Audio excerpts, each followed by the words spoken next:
Les Américains évoquaient à l'instant avec notre invité l'inquiétude des marchés financiers aussi, qui ne fait pas fléchir Donald Trump. Au contraire, les droits de douane fixés à 10% par le président américain entrent en vigueur ce samedi.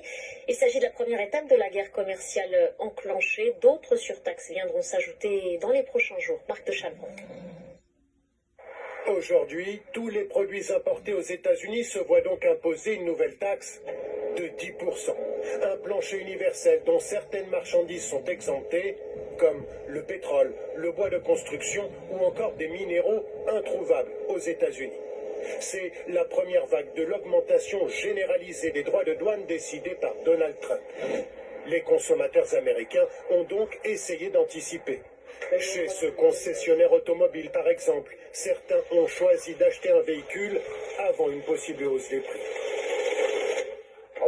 Je voulais acheter une voiture le plus rapidement possible avant que les choses ne deviennent trop compliquées. Un gros achat comme une voiture, les Américains ne le feront plus. Pour essayer d'éviter une chute de ses ventes, le constructeur américain Ford vend ses voitures au tarif habituellement réservé à ses employés. Un rabais substantiel. Nous produisons 80% de ce que nous vendons aux États-Unis, donc on n'est pas trop mal lotis. Mais c'est toute l'industrie automobile qui est en train de digérer cette hausse des droits de douane. Aucun secteur ne devrait être épargné, l'agriculture par exemple. Ce fermier du Missouri est confronté à de multiples incertitudes. J'ai peur des effets que cela va avoir sur les choses que l'on achète pendant l'année.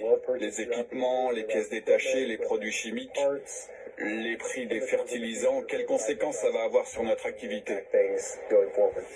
Une nouvelle hausse des droits de douane devrait avoir lieu mercredi prochain.